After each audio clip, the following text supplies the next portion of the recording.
Halo, ketemu lagi dengan Om Begawan, tetap di ngomongin politik, ngompol. Rupanya rentetan rencana kampanye dan memihaknya Pak Jokowi Presiden wis bagaikan Bengawan Solo, mengalir sampai jauh. Nah, di masyarakat timbul pro dan kontra, enek sing setuju, enek sing ora. Neng akeh sing ora setuju itu loh. Lah jadi polemik kok. Debat tak berkesudahan akhirnya. Tentu ini jadi keprihatinan kita, terutama di masyarakat bawah. Bingung presiden ini ngopo ini? Mengapa bisa begitu? Lah ini kepala negara tugasnya kan ngeyem-ngeyemi warganya, membuat nyaman warganya, ngasih kabar yang bikin makcles neng ati. Hati ini biar pada tenang, rakyatnya ini tentrem jenjem. Tidak malah sebaliknya. Perhatian rakyat malah tersita soal hal yang mestinya tidak perlu diperdebatkan. Ini goro-goro ini Pak Jokowi ngomongnya sak geleme dhewe. Presiden boleh kampanye dan memihak. Ini salah mengartikan Pak Jokowi, salah memberikan keterangan yang tidak komplit. Sekali lagi loh. Pernyataan Pak Jokowi itu secara hukum memang tidak melanggar, hanya tentang etik ndas. Nggak jadi, nggak pakai ndas semua. Lah kok malah meh niru-niru Mbah Wowo ini. Maksudnya gini loh, mengapa jadi polemik? Ya sebabnya ini menyangkut etika, kepantasan, keelokan, kelayaan. Apa ya benar sikap seorang kepala negara bisa begitu? Di mana-mana. Jika ada pertandingan, kompetisi atau pertempuran, semua harus dijalankan secara fairness, jujur dan adil. Ya kebetulan jujur dan adil itu menyangkut etika juga. Dan jadi pedoman atau prinsip penyelenggaraan Pilpres. Oh ini kok cara ngacir ini. Dengan pernyataan Pak Jokowi itu. Tidakkah ini mencerminkan ketidakadilan kepada masyarakat? Pak Jokowi itu sebenarnya paham. Nah, ya gue mau ketekan. Kenapa disebut tidak adil? Ya sebabnya ada konflik kepentingan di situ karena anaknya Pak Jokowi nyalon jadi cawapres. Jadi status Pak Jokowi sebagai presiden ya penuh kepentingan di situ. Ditambah ada Gibran yang ikut kontestasi itu kan. Makanya pernyataan presiden disorot. Hampir seluruh dunia juga itu menyorot. Merasa banyak ada sorotan, Pak Presiden masih saja nggak terima. Sampai-sampai di istana loh, kemarin itu masih nuduhke. Apa ya? Ya inilah, ini memperlihatkan itu loh. Memperlihatkan, mempertontonkan, menyocok-nyocokkan. Kok kayak bioskop baik, dipertontonkan, ditunjuk-tunjukkan. Nah ini menunjukkan kertas besar. Tulisannya itu pasal-pasal dari Undang-Undang Pemilu yang menyebut dirinya memang diperbolehkan kampanye. Lebih itu ini. Ingat loh, berkampanye. Tapi apakah ini di undang-undang tersebut boleh memihak? Enggak ada. Kan lanjutannya berkampanye bilang memihak. Mana pasalnya Pak? Enggak ada. Kok enggak ditunjukkan sekalian kalau ada aturannya boleh memihak? Jika ada yang nanya, lah nek kampanye ya gak memihak piye, ada yang begitu loh. Kampanye buat siapa mestinya? Ya boleh dong nanya. Kampanye buat suksesnya Pilpres. Ya harusnya begitu. Bukan kampanye buat memihak. Kampanye anti hoax misalnya, kampanye anti golput. Biar partisipasi pemilihnya makin baik. Memang kampanye mesti ngedukung siapa gitu. Ini tandanya di Undang-Undang Pemilu ada kelemahan, pengaturannya tidak detail, orang komplit. Mestinya pasal ini bisa dipecah. Ya, boleh kampanye untuk presiden yang menjabat baru 1 periode misalnya, karena dia incumbent. Jadi dia kampanye bagi dirinya sendiri. Lalu untuk yang sudah 2 periode, kampanye demi suksesnya pemilu. Ya, dalam Pilpres langsung. Atau pemilu setelah masa reformasi, ya baru Pak BY yang menjabat 2 periode. Iya, setelah itu Pak Jokowi ini. Lah kebetulan pada periode kedua dia tidak berkampanye buat penerusnya. Pak BY itu. Atau setidaknya pada capres yang didukung Demokrat. Ya dukung sebenarnya nih yo orang cetha welo-welo gitu loh Pak SBY dulu itu. Tidak terbuka. Padahal di 2014 lawan Pak Jokowi JK itu Mbah Wo yang berpasangan sama si rambut putih. Tapi bukan Pak Ganjar. Dulu juga ada wakil presiden rambut putih itu. Siapa itu? Ingat ya? Pak Hatta Rajasa. Bila ada yang alasan Demokrat gak berkepentingan soalnya calon bukan dari partainya Pak BY. Itu benar. Nah, ya tidak 100% jejak itu. Mengapa? Pak Hatta Rajasa itu kan bisanya Pak BY. Mas Ibas menikah sama Mbak Alia itu, anaknya Pak Hatta Rajasa. Lah nek Mbah Wo sama Pak Hatta menang, apa gak Mas Ibas itu makmur juga itu, umpama dulu menang. Nah, karena tentang etika ini tadi, makanya Pak BY ngedukung meneng-menengan, silent, orang terbuka. Tidak ngomong saya boleh kampanye, bisa memihak, nggak begitu. Mergo isin bila dianggap tidak adil. Ini Pak BY loh ini. Ini contoh kecil aja ini. Dan jelas-jelas mestinya harus ditiru oleh presiden-presiden yang lain. Ya iya harus begitu. Bukan malah terang-terangan bicara sama wartawan. Boleh kampanye sama boleh memihak. Nah ini pada waktu itu saat Pak Hatta keok kalah. Pak BY woles saja tuh. Gak umyak apalagi cerigis tuh enggak itu Pak SBY dulu.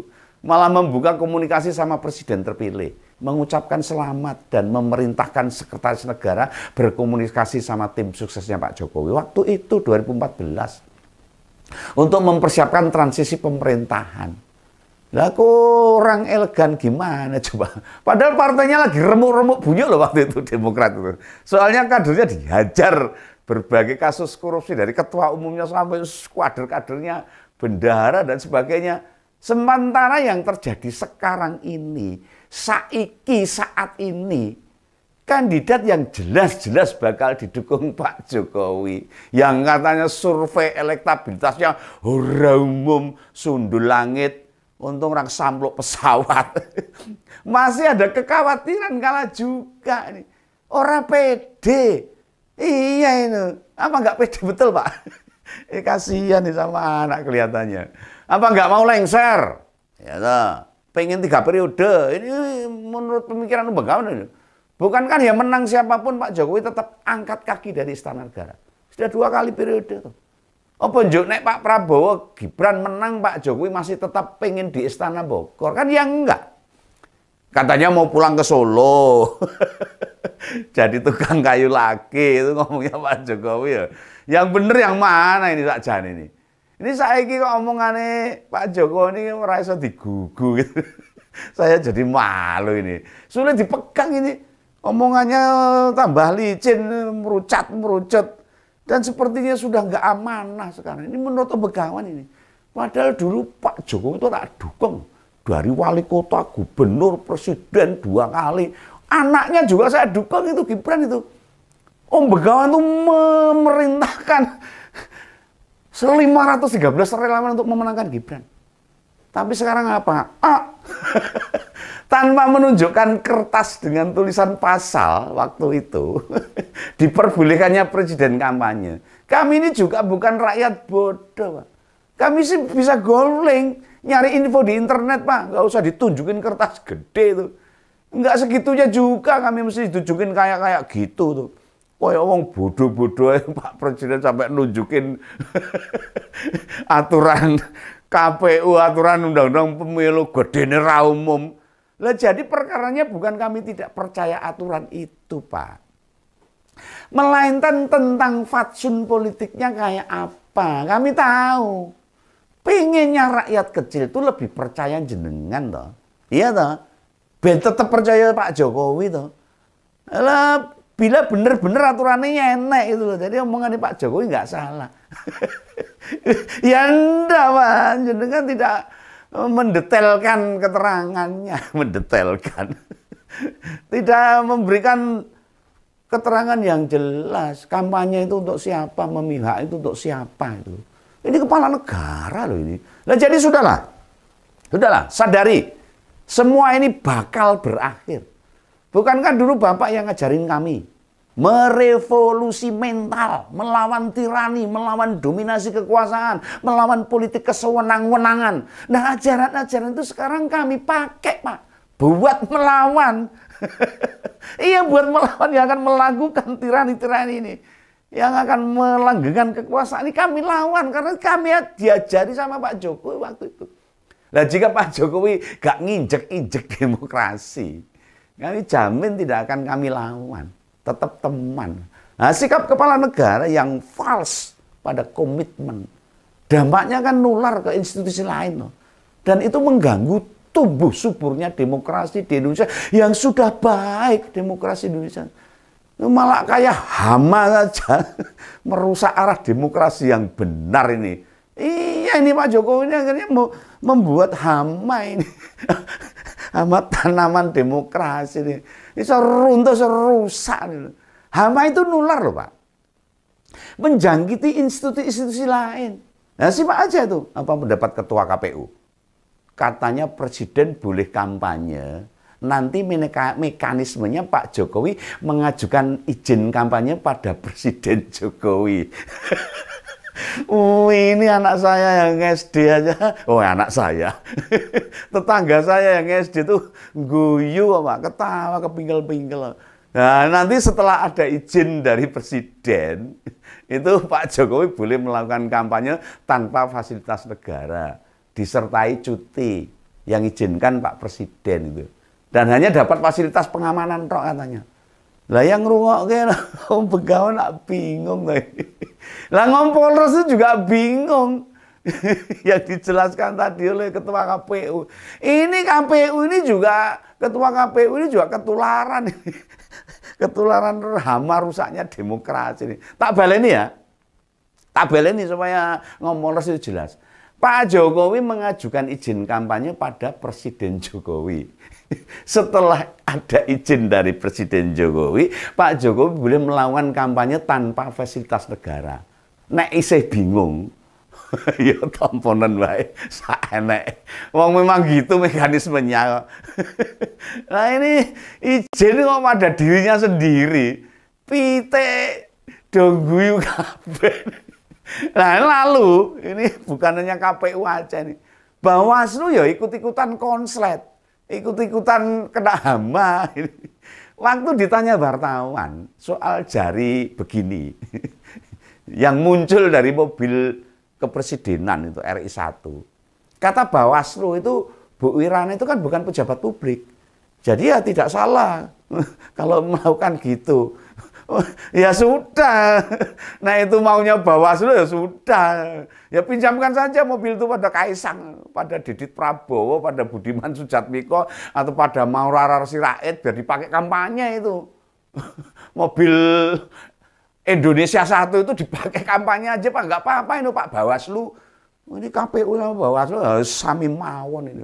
Ini lagi-lagi para pejabat negara kubu sebelah ini tidak menghargai otak maupun pikiran kita.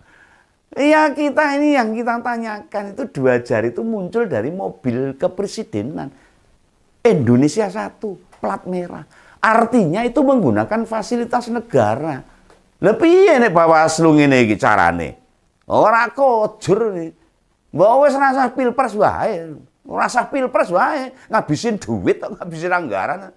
Dan dilantik aja itu Prabowo Gibran itu urusan negara sak gelemmu dhewe ngawuren ngono tenan ini. Wis marai emosi tok wong-wong kuwi. Dibayar pakai pajak yang kita setorkan, tapi cara merespon suara rakyat kok kayak becak tanpa pelek, jeplak orang nganggo utek ini. Ini KPU sama Bawaslu perlu diawasi ini. Nah, inilah salah satunya pendapat Om Begawan dalam ngompol. Gitu ya, sampai jumpa di lain kesempatan. Dadah.